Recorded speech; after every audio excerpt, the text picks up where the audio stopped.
Hello friends, स्वागत है आपका मेरे YouTube चैनल के अंदर। तो आज हम बात करेंगे संख्या पद्धति की। तो संख्या पद्धति का ये हमारा दूसरा वीडियो लेक्चर। इससे पहले मैंने एक वीडियो लेक्चर बना रखा है और ये हमारा दूसरा और लास्ट वीडियो लेक्चर है संख्या पद्धति का, ठीक है। यानी कि लास्ट दूसरे नंबर का लास्ट पार्ट है। इससे पहले जो मैंने आपको बताया था वहाँ पर भी मैंने आपको बताया था इससे पहले वीडियो में कि भाई ये जो संख्या पद्धति है वो डिट्टो आपकी आर्मी, जीडी और ट्रेडमैन वाले बच्चों के लिए ही है।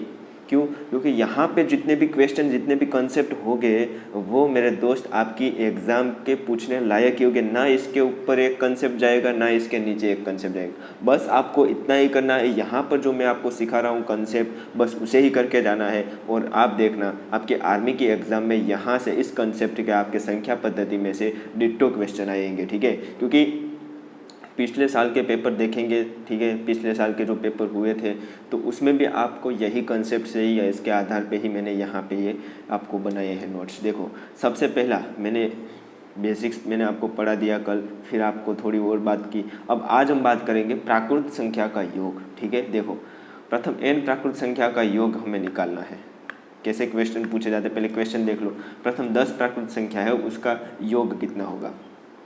तो योग फाइंड करना है, कैसे करेंगे, तो उसके लिए ये फॉर्मूला आपको याद रखना है। ये प्रथम n प्राकृत संख्याओं का योग का फॉर्मूला है। प्रथम n यानी कि 1 + 2 + 3 + 4, ऐसे यहाँ पे 50 है तो 50 तक का आपका योग कितना होगा ये फाइंड करने को कह रहा है, ठीक है। तो यहाँ से आपको n के स्थान पर n कितने हैं, यानी कि नंबर ऑफ जो नंबर्स है वो कितने हैं, तो 50 नंबर्स है। 1 से लेकर 50 तक नंबर्स कितने होते हैं, 50 होते हैं। तो बस 50 की वैल्यू आपको यहाँ पे रखनी है। तो 50 और 1 51 बटे में 2, तो 25 गुना 51 करने से जो भी आपका वोटेवर जो भी हो आपका आंसर आ जाएगा, ठीक है। बस कंसेप्ट याद रखना है कौन सा है, प्रथम n प्राकृत संख्याओं का योग का यदि आपको कहे तो n + 1/2। ये आपको एक अच्छे तरीके से आपको नोट में लिखना है और इसे याद रखना है, ठीक है। चलो, याद रखना, यहाँ से प्रथम n प्राकृत संख्याओं का योग है, ये आपको याद रखना है, प्राकृत संख्या का योग। चलो आगे बढ़ते हैं। देखो, और आपको ऐसा पूछे, बीच में से आपको पूछे, जैसे कि 15 है, 16, 17, 18, 19, ऐसे 75 तक का जो संख्या है उसका योग कितना होगा ये आपको पूछे तो कैसे पता करेंगे। तो सबसे पहले 15 से लेकर 75 तक संख्या कितनी होती है ये आपको ज्ञात करनी होगी। तो इसका एक फॉर्मूला है, n = अंतिम पद माइनस प्रथम पद बटे में सार्वं अंतर। सार्वं अंतर क्या है, तो 15 और 16 में सार्वं अंतर कितना है, 1 का है, ठीक है। तो ये 1 यहाँ पे रखना है और उसमें 1 ऐड कर देना है। समझ में आया। यानी कि मेरे दोस्त, यदि आपको 15 से लेकर 75 का योग फाइंड करना है तो सबसे पहले n फाइंड करेंगे। तो n कितना होगा, अंतिम पद कितना है 75 माइनस प्रथम पद कितना है 15 बटे में सार्वं अंतर कितने का है, 1 का है, ठीक है। और 75 से और प्लस क्या कर देंगे हम, 1 ऐड कर देंगे, ठीक है। चलो, 75 में से आपको 15 जाएगा तो 75 में से 15 जाएगा तो 60 बचेगा। तो 60 में से 60 के बटे में 1 यानी कि 60 आएगा और प्लस 1 यानी कि कितना आएगा, 61। तो 61 क्या है, तो 15 से लेकर 75 तक जो संख्या है, 15, 16, 17 से लेकर आप 75 तक जाएंगे तो कितनी संख्या होती है, तो ये 61 संख्या होती है। संख्या मिल गई। अब हमें योग करना है और योग का फॉर्मूला क्या है, अंतिम पद यहाँ पे दिखाई दे रहा होगा। अंतिम पद कितना है आपको पता है, अंतिम पद आपका 75 + 15 बटे में 2 क्या है, ये 2 आपको एक बाहर से जगह पर बाहर से लाना है 2, ठीक है, और यहाँ पे रख देना है और उसका गुणा आपको n से कर देना है। और n क्या है, यहाँ पर n हमारे पास है जो हमने फाइंड किया है 61। 75 में 15 ऐड करेंगे तो 0, 1, 7 और 1, 8, 9, 90 आएगा। 90 के बटे में 2 गुणा 61 यानी कि 45 गुणा 61 करने से जो उत्तर आएगा वो 15 से लेकर 75 तक का योग होगा। समझ में आया। बस ये कंसेप्ट आपको याद रखना है। कौन सा है, आपको सबसे पहले n फाइंड करना है। n का फॉर्मूला क्या है, अंतिम पद माइनस प्रथम पद बटे में सार्वं अंतर, फिर योग फाइंड कर देना है। चलो आगे बढ़ते हैं। देखो और यहाँ पे देखो, ये सार्वं अंतर यहाँ पे कितने का है, 1 का है। यानी कि यदि आपको क्वेश्चन ऐसा पूछे, चलो यहाँ पे ध्यान दो, थोड़ा और एक्स्ट्रा माहिती। देखो, यदि आपको ऐसा पूछे कि 12 + 14 + 18 + 20 + 22 ऐसे संख्या जा रही है, कितने तक जा रही है, 98 तक, ठीक है। तो 12 से लेकर 98 तक संख्या कितनी है पहले ये फाइंड करनी होगी, इसका योग करना है। ये क्या है, क्रमागत नहीं है, ये क्रमागत संख्या नहीं है, लेकिन मेरे दोस्त इसका सार्व अंतर है वो क्या है, समान है। यदि सार्व अंतर जब समान होता है तभी आप इसे, ये फॉर्मूला जो होते हो सार्व अंतर यदि समान होता है तभी आप लगा सकते हो, ठीक है। उसके अलावा आप यहाँ से बीच में से 12 ले लिया, कभी कभी 18 ले लिया, कभी 20 ले लिया, कभी 22 ले लिया, फिर 24 ले लिया, तो ऐसे जो क्वेश्चन सर इसका जो संख्या का योग करना होता है वो निश्चित नहीं है, उसको तो आपको ऐसे ही करना होगा। लेकिन आपको ऐसे क्वेश्चन नहीं पूछेंगे, आपको सिर्फ यहाँ पे जो 12 जो सार्व अंतर जिसका समान होता है उसके टाइप के ही आपको एग्जाम में क्वेश्चन पूछेंगे। देखो इसका सार्व अंतर 2 का है, यानी कि सार्व अंतर रखा है वहाँ पर आपको क्या कर देना है, 2 रख देना है, ठीक है। बाकी की जो चीज़ें हैं वो सेम की सेम रहेंगी, अंतिम पद प्लस प्रथम पद बटे में 2 गुणा n, बस इतना ही करना है। चलो आगे बढ़ेंगे। संख्या के वर्गों का योग क्या है, संख्या के वर्गों का योग। यदि आपको संख्या पूछे कि प्रथम 50 क्रमागत संख्याओं के वर्गों का योग कितना होगा, तो ये है 50 का वर्ग, 1 का वर्ग प्लस 2 का वर्ग प्लस 3 का वर्ग प्लस डॉट डॉट डॉट 50 का वर्ग कितना होगा। तो यहाँ पर आपको ये फॉर्मूला याद रखना है, उसका वर्ग यदि याद करना है तो n+1 2n+1 बटे में 6 आपको कर देना है, n के स्थान पर 50 रख देना है, यानी कि 50 गुणा 51 गुणा 101 बटे में 6 करने से आपका क्या आएगा, आंसर आ जाएगा, ठीक है। चलो ये आपको होमवर्क में कर देना है, इसका जो भी आंसर होगा वो 1 से लेकर 50 तक के संख्या का वर्गों का योग होगा। दूसरा, यदि यही सेम क्वेश्चन आपको दूसरे तरीके से पूछे तो आपको 1 + 4 + 9 + 16 + डॉट डॉट डॉट प्लस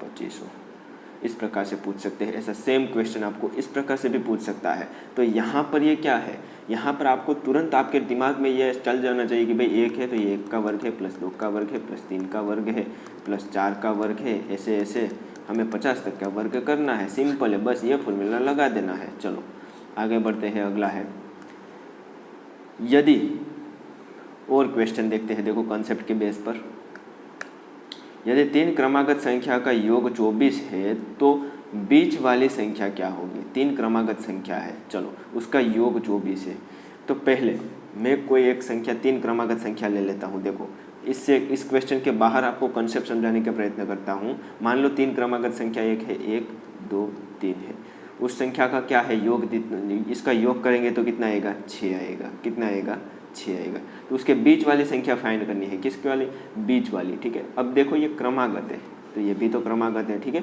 अब इसके बीच वाली संख्या यानी कि हमें 2 आंसर लाना है तो इसे 3 से डिवाइड करना होगा, और ये 3 क्या है, यहाँ पर क्या कहा है, 3 क्रमागत संख्या है, तो इसका जो योग होता है उसके बटे में हम 3 कर देंगे तो हमें बीच वाली संख्या मिल जाएगी। बस बीच वाली संख्या मिल गई तो हमें क्या मिल जाएगा, हमें आगे की संख्या मिल जाएगी और पीछे की संख्या मिल जाएगी। यानी कि बीच वाली संख्या हमारे 2 मिली तो 2 में 1 ऐड करेंगे तो 3 आएगा, 2 में से 1 घटाएंगे तो 1 आएगा, ठीक है। क्योंकि 3 क्रमागत संख्या है और उसका योग 6 हो रहा है तो ऐसी ही संख्या बनेगी। चलो आपको ऐसा पूछे कि 5 क्रमागत संख्या है, उसका योग 5 क्रमागत संख्या कौन सी है, मान लो 1 है, 2 3 4 5 और 6, 6 4 10 और 5 15, 3 17 और 2 18, 18 3 2 5 5 10 और यहाँ पे 20 है। इसका योग करेंगे तो कितना आएगा, 20 आएगा। अब ये 5 क्रमागत संख्या है, उसका योग 20 हो रहा है। मान लो ये 5 क्रमागत संख्या अभी हमें पता नहीं है, अब इसका योग 20 हो रहा है, तो उन 5 क्रमागत संख्याओं में बीच वाली संख्या कौन सी होगी, तो आपको 20 के बटे में 5 कर देना है, ठीक है। तो 5 से ये 4 बार चला गया तो 4 आएगा, तो 4 ये क्या होगी, ये बीच वाली संख्या होगी, ठीक है। बीच में विद्यमान जो संख्या होगी वो होगी। अब आपको ऐसा पूछे कि सबसे बड़ी संख्या कौन सी होगी, तो 4 में देखो 4 मिल गया, अब 1 ऐड करेंगे तो 5 आएगा, 1 ऐड करेंगे तो 6 आएगा, 1 घटाएंगे तो 3 आएगा, 1 घटाएंगे तो 2 आएगा। सबसे बड़ी संख्या 6 होगी, सबसे छोटी संख्या 3 होगी, बीच वाली संख्या 4 होगी। इस प्रकार से आपको सभी संख्याएँ मिल जाएगी। देखो यहाँ पे ये आपको समझ में आ गया। अब देखो ये तो थी, देखो क्रमागत संख्या का योग यदि 24 है और बीच वाली संख्या आपको फाइंड करनी है। अब आपको ऐसा पूछे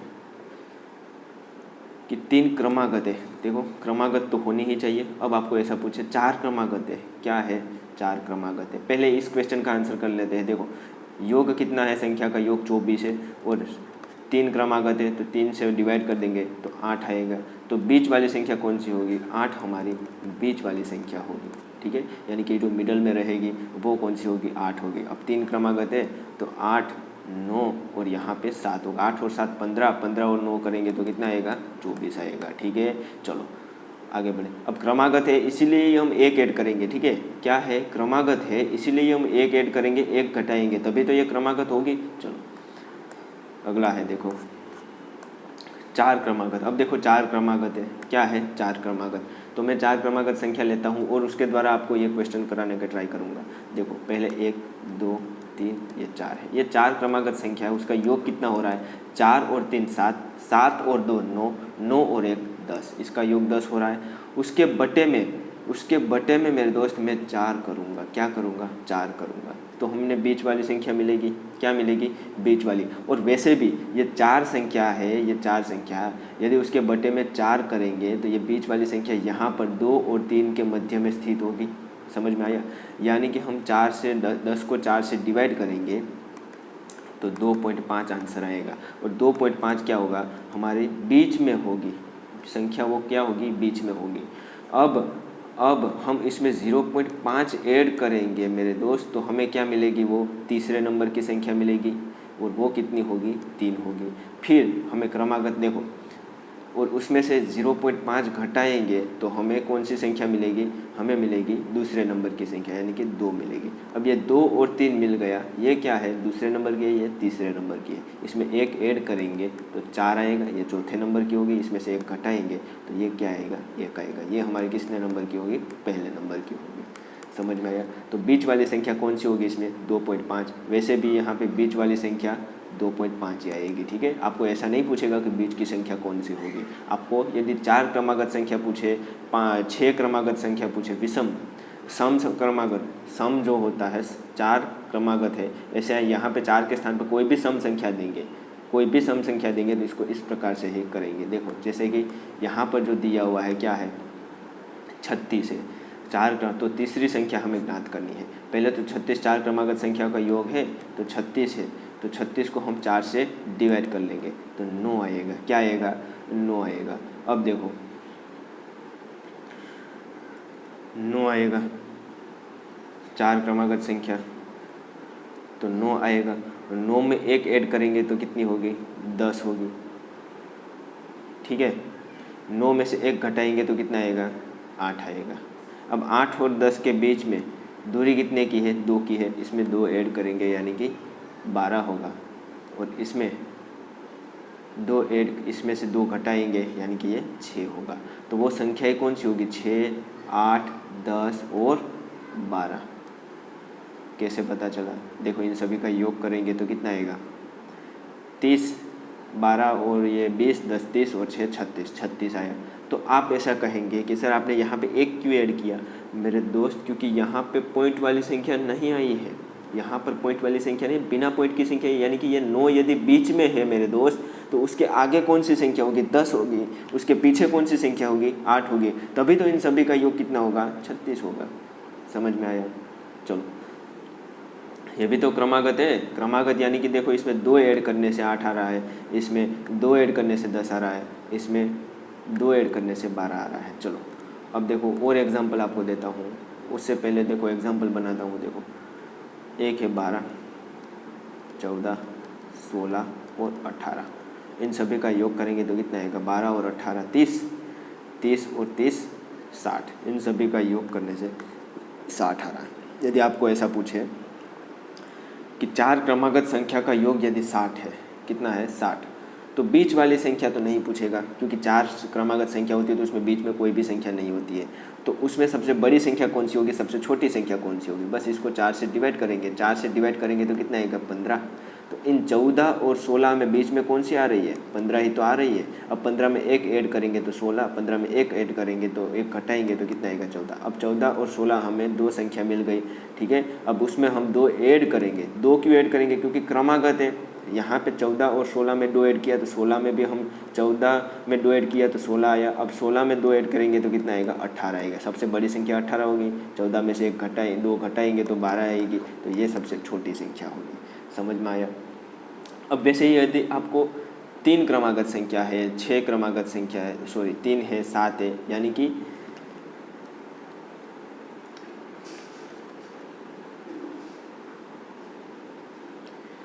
आपको कैसी क्रमागत संख्या है, यदि आपको यहाँ पे 3 क्रमागत संख्या पूछे, जैसे कि मैं एक संख्या लेता हूँ 8, 10, 12, ये 3 क्रमागत संख्या, उसका योग कितना हो रहा है, 30 हो रहा है, ठीक है, सॉरी हाँ 30 हो रहा है। चलो अब 3 क्रमागत है तो उसके बटे में 3 कर देंगे, 10 आएगा, तो 10 ही तो क्या है हमारा बीच वाली संख्या होगी। 10 में 1 ऐड करेंगे तो ये 12 हो जाएगा, 10 में 2 ऐड करेंगे तो क्या हो जाएगा, ये 12 हो जाएगा, 10 में से 2 घटाएंगे तो ये क्या हो जाएगा, 8 हो जाएगा। तभी तो ये क्या होगा मेरे दोस्त, ये हमारा तीसरी संख्या होगी, ठीक है, तभी तो ये 3 संख्या मिलेगी। चलो आगे बढ़ते हैं, अगला क्वेश्चन कौन सा है, योग अंतर गुणा पर आधारित प्रश्न। जैसे कि 2 संख्याओं का योग 46 है, तो वो 2 संख्या मान लो कि एक है x, दूसरी कौन सी है y, उसका योग दिया हुआ है 46, समझ में आया, तथा अंतर 14 है, तो x में से y घटाएंगे तो वो हमारा 14 हो रहा है। अब अंतर का मतलब क्या है, आपको बड़ी संख्या होती है उसमें से छोटी संख्या घटाएंगे तभी तो अंतर हमारा पॉजिटिव होगा, समझ में आया। बड़ी संख्या में से छोटी संख्या निकालेंगे तभी तो अंतर हमारा क्या होगा, पॉजिटिव आएगा। अब बड़ी संख्या यहाँ से मान लो x में से y घटाया है तो हमारी x क्या होगी, सबसे बड़ी संख्या, x और y में से x बड़ी होगी। चलो अब हमें क्या करना है, बड़ी संख्या ज्ञात करनी है, यानी कि x की वैल्यू फाइंड करनी है, समझ में आया। तो अब x को निकालना है, x को हमें चाहिए तो y को निकालना होगा, ठीक है। तो y को निकालना है तो यहाँ पे एक y है जो प्लस है, ये माइनस है, तो योग कर देंगे सिंपल, तो y क्या हो जाएगा, यहाँ पे 0 हो जाएगा, x और x 2x होगा, और यहाँ पे क्या होगा 6 और 4 10, एक कैरी आएगी 4 और 1 5 और 1 6। चलो तो x कितना होगा, यहाँ पे 30 होगा। चलो तो सबसे बड़ी संख्या हमने मिल गई, हमारे पास बड़ी संख्या कौन सी है, 30 है। बस ऐसे सिंपल क्वेश्चन आपको आपकी एग्ज़ाम में पूछने को मिलेगा। देखो ये वाला कंसेप्ट मैं आपको समझाता हूँ। चलो हमने क्या किया, ये जो इक्वेशन है, इक्वेशन 1 और इक्वेशन 2, उसमें इक्वेशन 1 और 2 का हमने जोड़ा कर दिया, यानी कि योग कर दिया। तो चर का चर के साथ योग होगा, ये x और y क्या है, चर, और ये क्या है 46 है, 14 है, ये अचर पद है। तो चर का चर के साथ योग होगा, अचर पद का अचर पद के साथ योग होगा। कब, जब दोनों बराबर के दोनों साइड इक्वल नंबर हो गए, यानी कि बराबर के एक तरफ चर होगा, एक तरफ अचर पद होगा, दूसरी तरफ चर होगा, एक तरफ अचर पद, तभी आपको चर का चर के साथ योग करना है, ठीक है। चलो या बराबर के दोनों साइड क्या है, चर है, तो x plus y plus x minus y बराबर 46 प्लस 14, ठीक है। वाई बाई चला जाएगा, 46 और 14 कितना होगा 60, तो 2x इज इक्वल टू 60 होगा। यहाँ पे x और x 2x, 46 और 14 60, तो x कितना होगा 30 होगा। चलो इतना समझ में आ गया। आगे बढ़ते हैं, अगला भाज्य भाजक भागफल शेषफल, दूसरा कंसेप्ट, यानी कि हमारा इस लेक्चर का चौथे नंबर का क्वेश्चन, भाज्य भाजक भागफल और शेषफल पर आधारित प्रश्न। देखो मैं कोई संख्या लेता हूँ 13, उसको मैं 5 से डिवाइड करता हूँ। किससे डिवाइड करता हूँ, 5 से। तो यहाँ पर 13 है, वो क्या है मेरे दोस्त, ये हमारा भाज्य है। क्या है, भाज्य। ये हमारा क्या है, भाजक। ये हमारा यहाँ पे 5 दूनी 10 होगा, और यहाँ पे के शेष कितना आएगा, 3 आएगा, यानी कि ये हमारा क्या है, शेषफल। और ये हमारा क्या है, भागफल।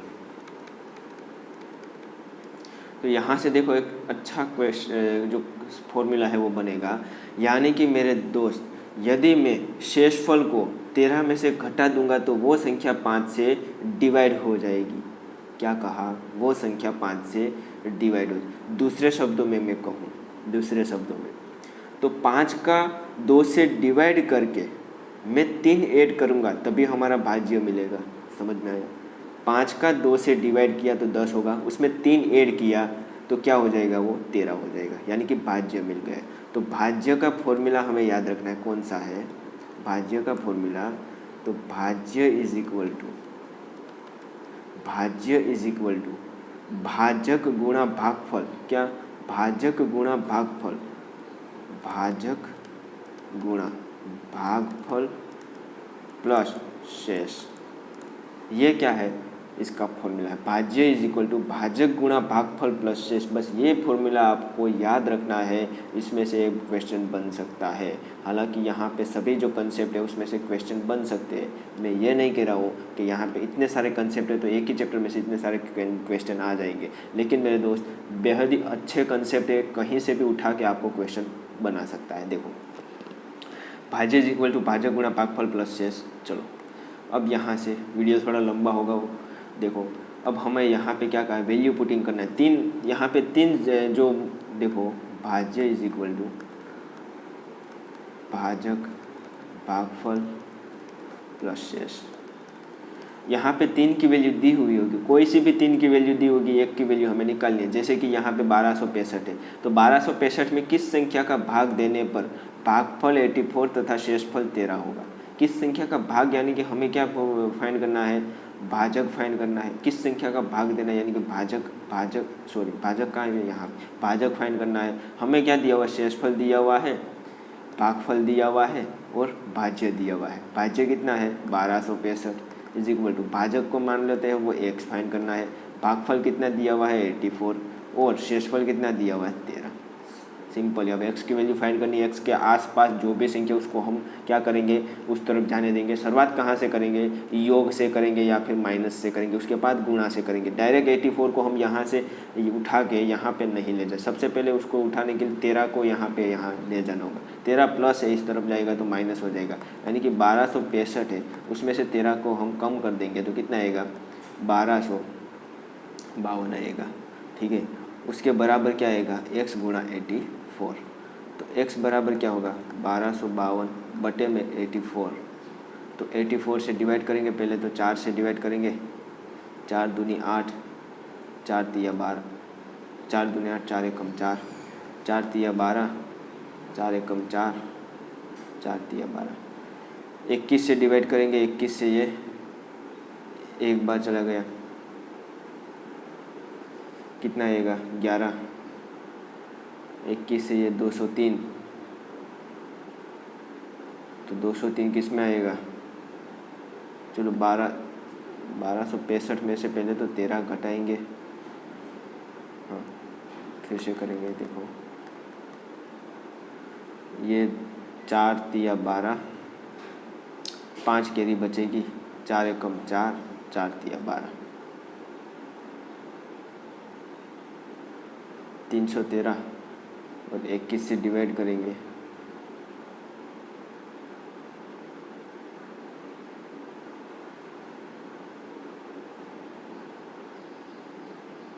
चलो कहाँ पे अटक गए? भागफल हमारा 84 है, भागफल 84 है। चलो भागफल 84 है, शेषफल 13 है। तो भागफल गुणा हमें भाजक फाइंड करेंगे, उसमें 13 ऐड करेंगे तो हमें क्या मिलेगा? 1265। 1265 में से पहले तो 13 शेषफल घटाएंगे तो 6, 5, 2, 12, 52, 4 तिया 12, 4 एकम 4, 1 कैरी बचे, 4 तिया 12। ये तो सही है। चलो 21 है तो 7 से डिवाइड करेंगे, 7 तिया 21, 7 5 पे 7 एकम 7, 7 तिया 21, 7 चौक 28, 28, 29, 30, 31, 33 बचा।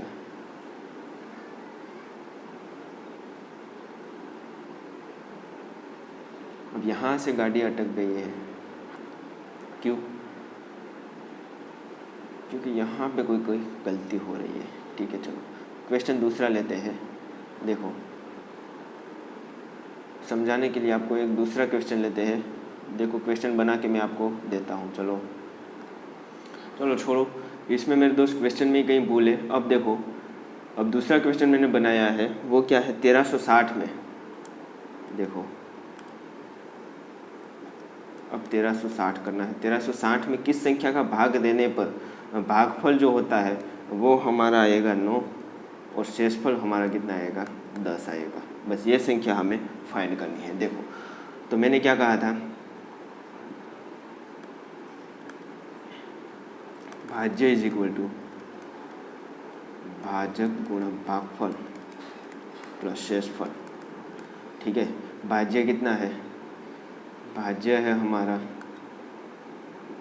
यहाँ पे 1360 बटे में भाजक हमें ज्ञात करना है, भागफल दिया हुआ है 9 प्लस 10, 10 को घटा देंगे यानी कि 1350 आएगा और उसके बराबर x गुणा 9।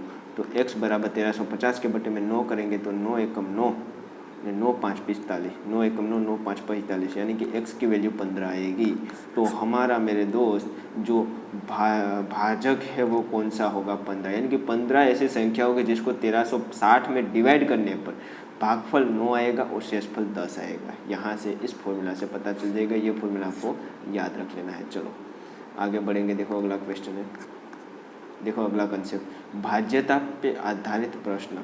तो उसके लिए सबसे पहले आपको भाज्यता का जो नियम है वो ज्ञात होना चाहिए, यानी कि भाज्यता का कोई भी संख्या उसे 2 से कैसे 2 से विभाजित है, कोई भी संख्या कैसे 3 से विभाजित है, 3 से विभाजित होने की शर्तें क्या है, 4 से विभाजित होने की जो शर्तें है वो क्या है, 5 से, 6 से, 8 से, 10 से। तो ऐसी शर्तें आपको पता होनी चाहिए। देखो शुरुआत करेंगे 2 से। कोई भी संख्या है, कोई भी संख्या मान लो कि 1 2 3 4, ये संख्या 2 से विभाजित है, कैसे पता चलेगा, आपको इकाई का अंक देखना है। क्या देखना है, इकाई का अंक। वो क्या होना चाहिए, या तो फिर 0 होना चाहिए या फिर 2 से विभाजित होना चाहिए। इकाई का अंक 0 या फिर 2 से विभाजित है तो कोई भी संख्या होगी कितने भी अंक की, वो आपकी 2 से विभाजित हो जाएगी। यहाँ पे इकाई का अंक देखना है, क्या है, 4 है, तो 4 हमारा 2 से विभाजित है। 2 से विभाजित ना होता और 0 होता, जैसे कि 1230, तो ये भी क्या होगी, हमारी 2 से विभाजित होगी। 1234 भी हमारी 2 से विभाजित होगी। समझ में आया। 3 की बात करते हैं। 3 की विभाजितता का नियम, कोई भी संख्या 3 से विभाजित है वो कैसे पता चलेगा, अंकों का योग यदि 3 से विभाजित है तो सभी संख्या 3 से, जो पूरी जो अंकों द्वारा बनी संख्या है वो आपकी 3 से विभाजित हो जाएगी। मान लो कि 1 2 3 4 ये संख्या है 1234, ये आपको 3 से विभाजित है, इसे आपको 3 से डिवाइड कर सकते हैं कि नहीं कर सकते, कैसा पता चलेगा। तो कोई बच्चा जिसको नियम नहीं पता वो क्या करेगा, 3 से डिवाइड करके देख लेगा, यदि शेषफल 0 आ जाएगा तो वो विभाजित होगी। लेकिन मेरे दोस्त ऐसे करने जाएंगे तो आपका टाइम वेस्ट हो जाएगा। उससे बेटर एक तरीका है, आपको क्या करना है, सभी अंकों का योग करना है। 4 और 3 7, 7 और 2 9, 9 और 1 10 हो रहा है। तो 10 को हम 3 से विभाजित कर सकते हैं, नहीं कर सकते। 1 की विभाजित करने जाएंगे तो पॉइंट में आंसर आएगा, जो कि आपको ये विभाजित नहीं है, तो ये संख्या होगी वो आपकी 3 से विभाजित नहीं होगी। अब देखो एक और संख्या लेते हैं। तो ये संख्या आपकी 3 से विभाजित है, कैसे पता चलेगा, बस अंकों का योग करना है। क्या करना है, योग करना। 3 और 2 5, 5 3 8, 8 और 1 9, 9 3 से विभाजित हो रही है, तो ये वाली संख्या आपकी 3 से विभाजित हो जाएगी। देखो 3 से ये 1 बार चला जाएगा, 3 से ये कितनी बार जाएगा, 2 नहीं आएगा, ऊपर से 3 उतारेंगे,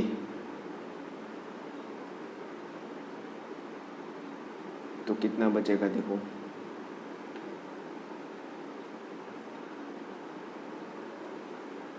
3 7 21, 21 और यहाँ पे 2 3 7 21, तो 1077 बचेगा, यानी कि ये 3 से विभाजित होगी। कब पता चलेगा, अंकों का योग करना है। ठीक है, चलो 3 का नियम पता चल गया। अब हम बात करेंगे 4 के नियम की। तो 4 के नियम के लिए आपको याद रखना है इकाई अंक और दशम अंक, यानी कि लास्ट के 2 अंक 4 से विभाजित होना चाहिए। तो सभी संख्या 4 से विभाजित, बस आपको कुछ नहीं करना, जो भी संख्या दी हुई है, कितने भी अंक की, 10 अंक की वो, 12 अंक की वो 4 से विभाजित है, कैसे पता चलेगा, लास्ट के 2 अंक निकाल लेने, यानी कि इकाई और दशम के अंक से जो संख्या बनती है वो संख्या आपको निकाल लेनी और उसे आपको 4 से डिवाइड करके देखना है। यदि वो 4 से डिवाइड हो जाती है तो पूरी की पूरी संख्या आपकी क्या होगी, 4 से विभाजित होगी। जैसे कि मैं एक संख्या लेता हूँ, 1 2 3 4 5 6 8। अब ये 4 से विभाजित है, कैसे पता चलेगा, लास्ट के 2 अंक देखना है। क्या 68 लास्ट के 2 अंक में है, क्या 68 है, तो 68 क्या आपके, यानी कि 68 आपके 4 से विभाजित है, तो 4 एकम 4, 4 7 28, 2 बचेगा 8, 28 होगा, 4 7 28, 7 चौका 68 होगा, यानी कि ये आपको विभाजित हो जाता है 4 से, तो ये पूरी की पूरी संख्या आपकी 4 से विभाजित होगी। समझ में आया। तो ये कंसेप्ट आपको याद रखना है। दूसरा एक कंसेप्ट, अब देखो जैसा 4 का है वैसा ही क्या है 8 का है। 8 का क्या है मेरे दोस्त, लास्ट के 3 अंक। यदि आपके 8 से विभाजित हो जाते हैं, 8 से विभाजित हो जाते हैं, विभाजित, ठीक है, लास्ट के 3 अंक यदि आपके 8 से विभाजित हो जाते हैं तो पूरी की पूरी संख्या आपकी 8 से विभाजित हो जाएगी। इसका एग्जाम्पल देने की अब ज़रूरत नहीं है। जैसा हमने 3 का देखा वैसा ही 9 का है। 9 का क्या है, 9 का मेरे दोस्त है कि अंकों का योग यदि 9 से विभाजित है तो ये संख्या पूरी की पूरी आपकी 9 से विभाजित हो जाएगी। बस इतना याद रखना है। अब 6 का देखेंगे। देखो 6 का क्या है, तो 6 को हम लिख सकते हैं 2 गुणा 3, ठीक है।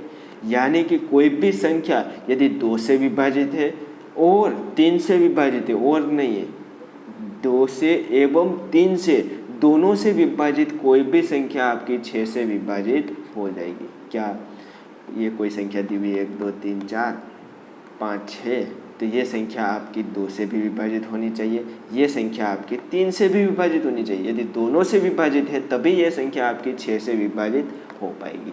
अब 2 की चाबी पता होनी चाहिए और 3 की चाबी पता होनी चाहिए। चलो 5 का नियम, लास्ट का अंक 0 और 5 होना चाहिए। या तो 0 होना चाहिए, यदि 0 नहीं है तो 5 होना चाहिए, तो वो संख्या आपकी 5 से विभाजित हो जाएगी। अब बारी है 10 की। 10 की क्या है, लास्ट का अंक 0 होना चाहिए। क्या होना चाहिए, बस एक ही, लास्ट का अंक क्या होना चाहिए, 0 होना चाहिए। यानी कि पूरी की पूरी संख्या क्या हो जाएगी, 10 से विभाजित हो जाएगी। चलो अब एक लास्ट इंपॉर्टेंट देख लेते हैं, 11 की चाबी। क्वेश्चन यहाँ से ही बनता है, 11 की चाबी, ठीक है। आपको कोई भी संख्या पूछे वो 11 से विभाजित है, कैसे पता चलेगा, आपको अल्टरनेटिव लेना है। एक संख्या लेता हूँ मैं, 1 2 3 4, ये एक संख्या है, तो ये संख्या आपको 11 से विभाजित है कि नहीं कैसे पता चलेगा, तो आपको अल्टरनेटिव लेना है। यानी कि 4 के बाद 2 आ रहा है, उसका योग करना है, यानी कि 6 हो रहा है। 3 के बाद क्या आ रहा है, 4 आ रहा है, तो उसका योग करना है, कितना आ रहा है, 4। अब उसका क्या लेना है, अंतर लेना है। अंतर यदि 0 या फिर 11 से विभाजित कोई भी संख्या आ रही है तो वो संख्या क्या होगी, आपकी 11 से विभाजित हो रही है। इसका अंतर कितना आ रहा है, 2 आ रहा है, यानी कि ये 0 है, नहीं है। क्या ये 11 से विभाजित है, नहीं है, तो ये संख्या आपकी 11 से विभाजित नहीं होगी। समझ में आया। अब और दूसरी संख्या लेते हैं,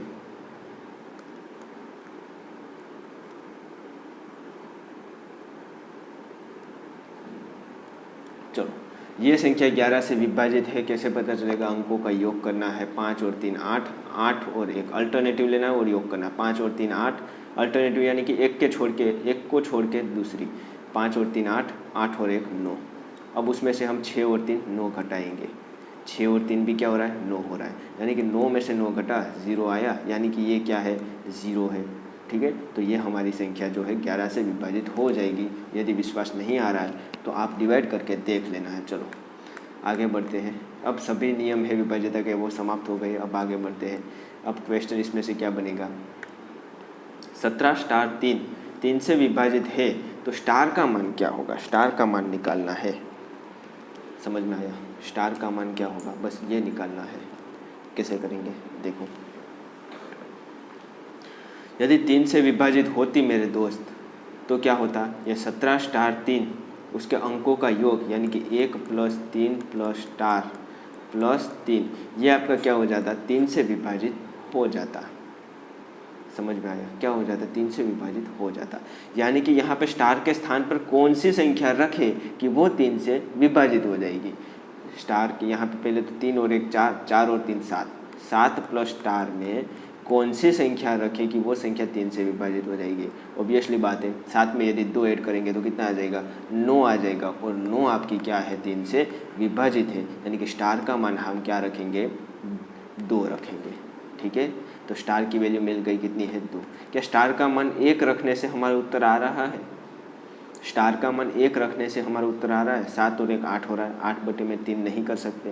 क्या स्टार का आप कह रहे हैं कि देखो 7 में से 1 घटा देंगे, यानी कि स्टार का मान हम -1 रख दें तो वो 3 से डिवाइड हो जाएगी। लेकिन क्या मेरे दोस्त -1 है वो क्या एक अंक है, नहीं है। हमें यहाँ पर संख्या रखनी है, तो यहाँ पे क्या 17 -1 ये 3। अब इसको संख्या ये क्या कोई एक संख्या है, 1700 - 3 ये क्या है, कुछ भी तो नहीं है। यानी कि यहाँ पे माइनस में हम संख्या नहीं रखने हैं, पॉजिटिव में ही संख्या रखनी है। चलो समझ में आ गया। चलो यदि 5 स्टार 3 4 5 7 ये 11 से विभाजित है तो स्टार का मान क्या होगा? कुछ नहीं करना, अल्टरनेटिव का योग करो। यहाँ से 7 का 4 के साथ, 4 का स्टार के साथ, तो 7 और 4 11, 11 प्लस स्टार, 5 और 4 9, 5 और 3 8, 5 के बाद क्या आ रहा है? 3 आ रहा है, तो 5 और 3 8। अब 11 का नियम क्या है? या तो वो 0 होनी चाहिए या फिर वो 11 से विभाजित होनी चाहिए। अब क्या करना है? डिफरेंस लेना है। क्या करना है? डिफरेंस लेना। अब 11 के स्थान पर कौन सी ऐसी संख्या रखे कि वो आपकी या तो 0 हो या फिर 11 से विभाजित हो। चलो तो 11 के स्थान पर यदि मैं 8 रख दूं या फिर 9 रख दूं, 11 के स्थान पर यदि मैं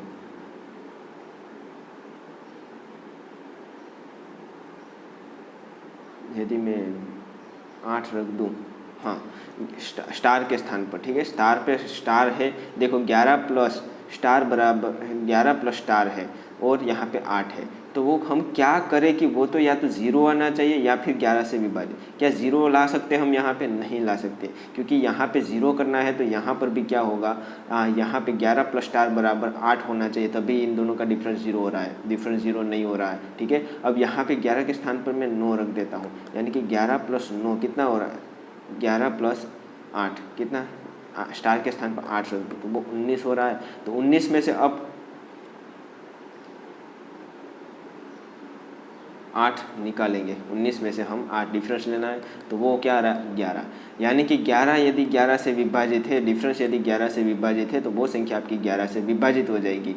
तो हमारा स्टार का मान कौन सा रखा तो वो संख्या 11 से विभाजित हो जाएगी, तो हमारा स्टार का मान है 8, ठीक है। तो हमारे पास जो स्टार है उसकी वैल्यू मिल गई। स्टार कितना होगा? 8 होगा। चलो आगे बढ़ते हैं। अगला है गुणा भाग और जोड़ घटाव पर आधारित प्रश्न। अभी देखो बहुत सारे 2 पेज बाकी है, अभी फटाफट से करते हैं। देखो चलो 1 सेकेंड और लेता हूँ। चलो हाँ अब सही है। क्यों 2 संख्याओं का अनुपात है 7/5। क्वेश्चन है 2 संख्याओं का अनुपात 7/5 है, उनका गुणनफल है 560। तो छोटी से छोटी संख्या ज्ञात करनी है। मान लो कि वो 2 संख्या क्या है? x और y है, ठीक है, ये बात भूल जाओ। 2 संख्या का अनुपात दिया हुआ है 7/5, तो एक संख्या होगी 7x और दूसरी संख्या होगी 5x। तो ये आप कहेंगे कि ये x कहाँ से आया? देखो उसके लिए हम इस क्वेश्चन से बाहर जाते हैं। 12/18 करते हैं। क्या करते हैं? 18। तो इसका अनुपात क्या होगा? 6 से 2 बार, 6 से 3 बार, यानी कि 2:3 होगा, ठीक है, 2:3 होगा। यानी कि यदि मैं 2 का गुणा 6 से करूँगा और 3 का गुणा 6 से करूँगा तो हमारे पास पहली संख्या और दूसरी संख्या मिल जाएगी। देखो 6 दूनी 12 पहली संख्या, 3 6 18 दूसरी संख्या। यानी कि ये अनुपात में से एक हमने क्या दिया? काट दिया। और वो क्या हो काटा? यहाँ पे तो पता चल गया कि ये 6 है, यहाँ पर नहीं पता है, इसलिए हम कहेंगे कि वो संख्या x होगी। यानी कि 7 को x के साथ गुणा करने से हमें पहली संख्या मिलेगी, 5 को x के साथ गुणा करने से हमें दूसरी संख्या मिलेगी। समझ में आया? चलो यानी कि 7x हमारी पहली संख्या, 5x हमारी दूसरी संख्या, उनका गुणनफल, तो इन दोनों का गुणनफल कितना है? 560। तो 7 से 80 बार, 5 से 16 बार, ठीक है। तो x का स्क्वायर बराबर 16 आया, तो x बराबर कितना आएगा?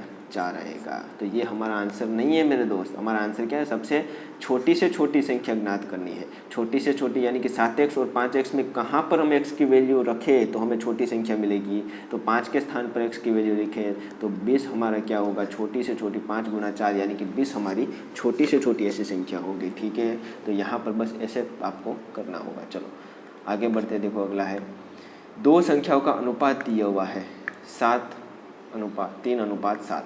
प्रत्येक संख्या में 5 जोड़ने पर अनुपात 1/3 हो जाता है। देखो मान लो कि एक संख्या 3x है, दूसरी संख्या क्या है? 7x, ठीक है। इन दोनों का अनुपात लेंगे तो 3/7 होगा।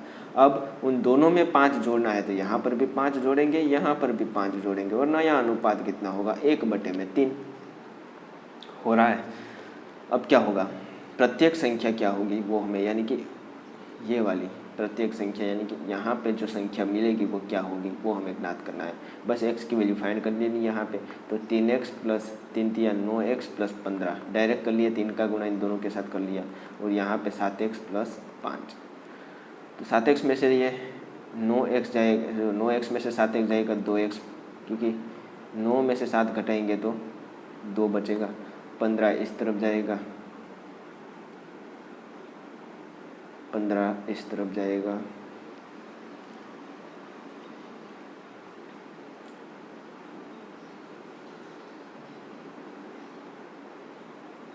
तो कितना बचेगा 10।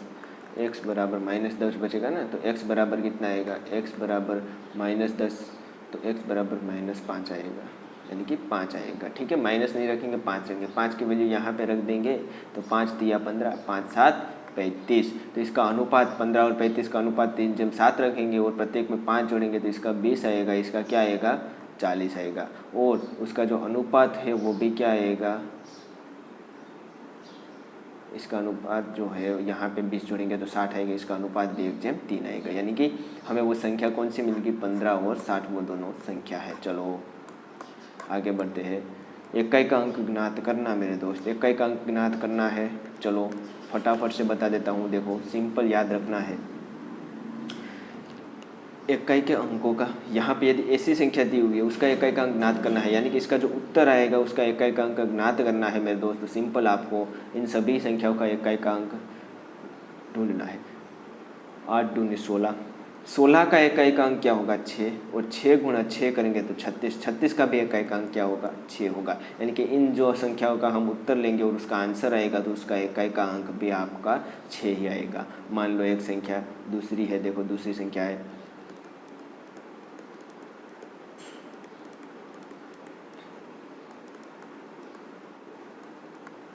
अब देखो ये संख्या है, इसका इकाई का अंक क्या होगा, इसका जो उत्तर आएगा उसका इकाई का अंक क्या होगा। तो कैसे पता चलेगा, बस अंकों का गुणा करते जाना है। गुणा ऐसे करें कि आपको सरल हो जाए। देखो 6 दूनी 12, 12 हो रहा है, तो 12 में 2 इकाई का अंक, 2 गुणा 6 यानी कि फिर से 12, तो 12 में 2 इकाई का अंक लेना है, यानी कि 2 गुणा हम क्या करेंगे, अब 8 करेंगे तो 16 आएगा, तो 16 में 6 इकाई का अंक लेंगे, यानी कि 6 क्या आएगा, इसका आंसर आएगा, यानी कि इकाई का अंक यूनिट डिजिट क्या होगा हमारा 6 होगा। चलो ये तो थी ऐसी संख्याएं। अब देखो आपको ऐसे क्वेश्चन पूछेंगे, वर्ग जैसे है, जैसे कि घन है, जैसे कि 24 घात है, जैसे कि 126 घात है किसी भी संख्या का, तो अब इसका आंसर हम कैसे निकालेंगे। देखो आपको थोड़ी बातें बता देता हूँ। मान लो 1 का वर्ग करेंगे 1 आएगा, 2 का वर्ग करेंगे 4 आएगा, 3 का वर्ग करेंगे 9 आएगा, 4 का वर्ग करेंगे तो 6 इकाई का अंक आएगा, 5 का वर्ग करेंगे तो 5 इकाई का अंक, 6 का वर्ग करेंगे तो 6 इकाई का अंक, 7 का वर्ग करेंगे तो 9 इकाई का अंक, 8 का वर्ग करेंगे तो 6 इकाई का अंक, 9 का वर्ग करेंगे तो 1 इकाई का अंक आएगा, 10 का वर्ग करेंगे तो 0 इकाई का अंक आएगा। अब यहाँ पे देख सकते हैं 1 का वर्ग किया तभी भी इकाई का अंक 1 आ रहा है, ठीक है। अब 1 का हम घन करेंगे तभी भी इकाई का अंक 1 आ रहा है। 1 की हम 1 करोड़ घात करेंगे तो भी आपका इकाई का अंक क्या होगा 1 ही होगा। यहाँ पर इकाई का अंक 1 है, उसकी 24 घात है, तो इस जो क्वेश्चन है उसका आंसर भी क्या होगा, इसका इकाई का अंक क्या होगा, इसका यदि आप 24 घात करेंगे तो आंसर का इकाई का अंक भी 1 ही होगा। समझ में आया। अब यहाँ पे देखो एक 5 है, देखो 5 कहाँ पे है, यहाँ पे 5 का वर्ग करा तो भी 5 आएगा, 5 का घन करेंगे तो भी 5 आएगा, 5 की 1 करोड़ घात करेंगे तो भी इकाई का अंक तो आपका 5 ही आएगा। तो यहाँ पे 2925 है, उसकी 126 घात है, तो उसका इकाई का अंक भी क्या आएगा 5 आएगा। अब यहाँ पे देखो, अब देखो इकाई का अंक यदि 0 है, क्या है 0 है, तो 0 का वर्ग करने से, 10 का वर्ग करने से भी इकाई का अंक 0 आएगा, 100 का वर्ग करने से भी इकाई का अंक 0 आएगा, और 1 करोड़ का वर्ग करने से भी इकाई का अंक 0 आएगा। ठीक है, 5 करोड़ 5 का वर्ग करने से, 1 करोड़ 5 का वर्ग करने से, 5,55,555 का वर्ग करने से, घन करने से, कुछ भी घात करो तो इकाई का अंक हमेशा 5 ही आएगा। चलो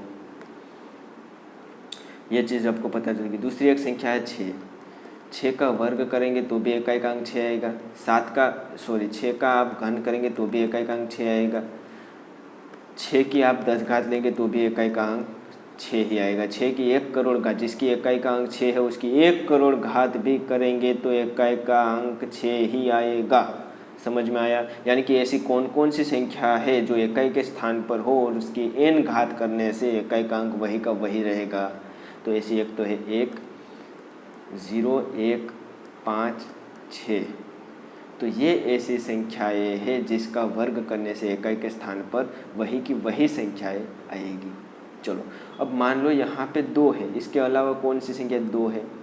2 की जिसका इकाई का अंक 2 है, मान लो यहाँ पे एक संख्या है 12 की 125 घात है, तो उसका इकाई का अंक क्या होगा? तो पहले क्या करेंगे, घात को हम घटाएंगे। ठीक है, घात को घटाएंगे यानी कि बस एक ही, इसमें और ज़्यादा डीप में जाएंगे तो और भी शॉर्टकट ट्रिक है, लेकिन बस आपको एक ही शॉर्टकट यूनिवर्सल ट्रिक याद रखनी है, 4 से डिवाइड करना है। घात को क्या करना है? 4 से डिवाइड करना। अब क्यों करना है ये आपको नहीं याद, क्योंकि यहाँ पे आपको सिर्फ कंसेप्ट ही पूछे, कंसेप्ट नहीं पूछेगा, क्वेश्चन ही पूछेगा। ठीक है, अब क्यों करेंगे ये वो हम याद नहीं रखेंगे। 125 है, उसको हम 4 से डिवाइड करेंगे, यानी कि घात को छोटी करनी है, इसलिए हम 4 से डिवाइड कर देंगे। 4 से यदि डिवाइड किया और शेषफल कितना आएगा? तो यहाँ पर शेषफल मेरे दोस्त 1 आएगा। कितना आएगा? 4 से डिवाइड करेंगे तो शेषफल 1 आएगा, तो आपको 2 की 1 घात कर देनी है। 12 में से 2 की 1 घात कर देनी है, यानी कि इसका जो आंसर आएगा उसकी इकाई की अंक क्या होगी? 1 होगी। ठीक है, यदि हर एक जगह पर मैंने जो संख्या बताई थी 0, 1, 5, 6, इसके अलावा कोई भी संख्या है उसकी घात दी हुई है, तो हर एक जगह पर बस वही नियम लगाना है। घात यदि बड़ी से बड़ी है तो आपको उसे छोटी करने के लिए 4 से डिवाइड करना होगा। क्या करना होगा? डिवाइड करना होगा।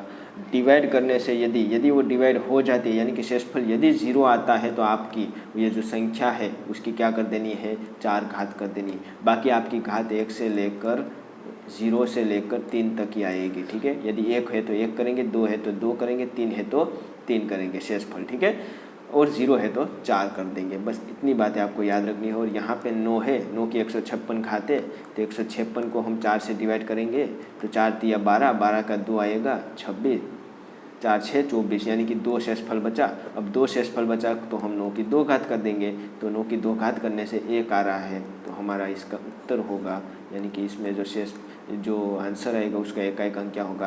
1 ही होगा। ठीक है, इकाई का अंक समाप्त। तो यहाँ पे लगभग सभी कंसेप्ट हमने पढ़ा दिए हैं, संख्या पद्धति हमारे समाप्त हुई। मिलते हैं अगले लेक्चर में, तब तक वीडियो पसंद पड़े तो ये वीडियो को ज़्यादा से ज़्यादा लोगों को शेयर करना है, चैनल को सब्सक्राइब करना है। ठीक है, ऐसे ही वीडियो आपको देखना है, चैनल को सब्सक्राइब करो। और उसके अलावा मेरे दोस्त, मैं आपको बता दूँ, आर्मी, जीडी और ट्रेडमैन वालों के लिए जो मैथ्स का और रीजनिंग का पेपर सॉल्यूशन, जिसमें आपको पता है अग्निवीर का जो भर्ती होने वाले 15 प्रश्न आपके मैथ्स के होंगे, 5 क्वेश्चन रीजनिंग के होंगे, और ये ऐसे जो टॉपिक्स है जहाँ पर आपको पूरे में से पूरे कवर हो सकते हैं। तो आपको अभी से मॉक टेस्ट देनी होगी, तो इसकी मॉक टेस्ट और उसका सॉल्यूशन में डेली के डेली मेरे वीडियो लेक्चर में आपको मिलता रहेगा। उसकी एक संपूर्ण प्लेलिस्ट बना रखी है जहाँ पर आपको डेली के डेली वीडियो लेक्चर मिलते रहेंगे। इसका भी यहाँ पर आपको जो दूसरा पहला पार्ट है, वहाँ पर आपको ये पहला पार्ट देखना है तो उसकी भी लिंक दी हुई है जहाँ पर आपको वो मिल जाएगा। चलो यहाँ तक रखते हैं, चैनल को सब्सक्राइब कीजिए, ज़्यादा से ज़्यादा लोगों को ये वीडियो शेयर कीजिए।